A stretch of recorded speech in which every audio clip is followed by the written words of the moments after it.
Hi everyone. On November 17th, the Holy Orthodox Church commemorates the extraordinary Abbess of Whitby, Hilda. Now, Hilda was born in what is now northern England, near Yorkshire, in the year 614.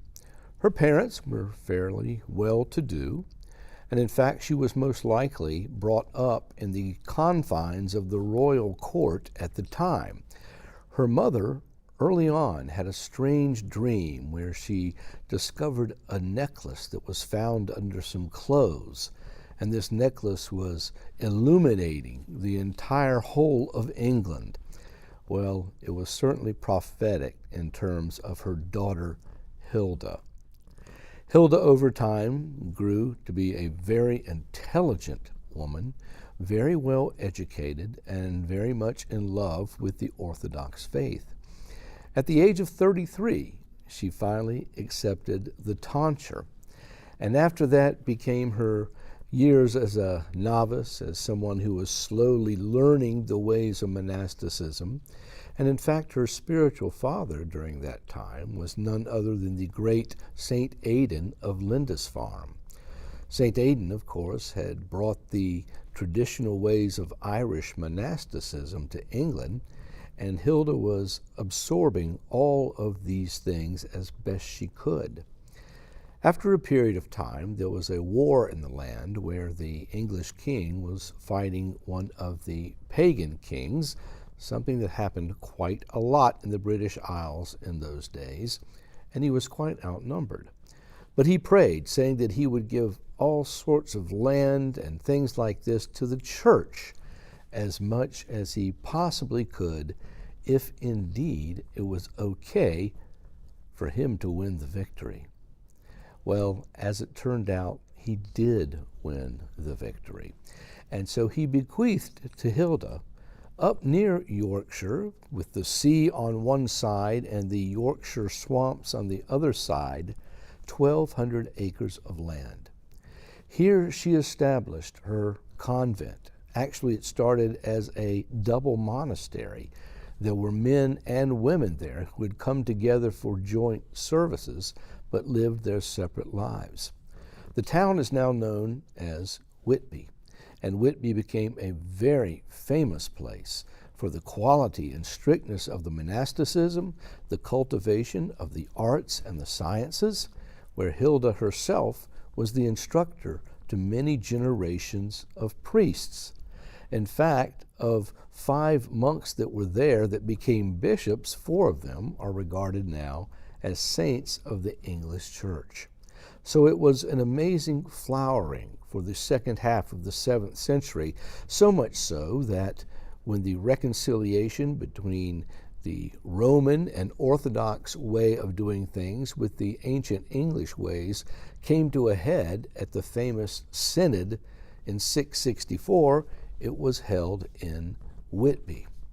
Whitby was a shining light to all of England, and Hilda was one of the brightest lights that was there, revered far and wide. There are so many churches today that are still named after her, and in fact, the very well-preserved ruins of the original abbey are also places of pilgrimage.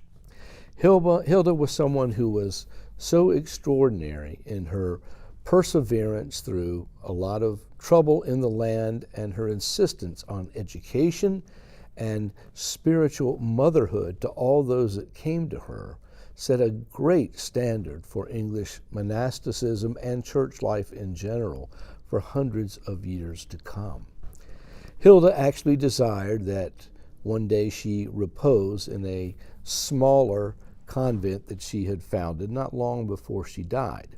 For the last 6 years of her life, she was beset by a lot of illnesses, including some kind of fever that never seemed to go away. But her energy was always there. Her enthusiasm was always there, and her love for the people and for her God never wavered. Her life was literally one that was imbued with all sorts of godly graces that enabled her to spread the gospel far and wide, even to people that were not in the near vicinity. Finally, though she wished to be buried at a certain place, it was not to happen. She reposed in the year 680, quietly and peacefully, and almost immediately there were miracles that occurred. A church that was some 15 miles away from where she was all of a sudden had all of the bells start ringing strangely. No one was doing it. They just started doing this. Several people had visions and saw Hilda being carried up to the heavenly realms by angels. Many miracles worked at the time of her death, at the time after her death, and at the time even today. The Lord set a great light for all of us to look at in Hilda of Whitby. She was such an extraordinary woman, and she did so much even for the education of women in her time who are on absolute equal pars with the men because of the example that Hilda set. So many people came to her, and her influence was so extraordinary that it's only right that we as Orthodox Christians should look to this venerable light of the English Church every November 17th and praise God for sending such a saint among all of us. By her prayers, and make no doubt of the fact that she is praying for all of us, may we attain the heavenly kingdom following the trail that she blazed so brilliantly. Bye-bye.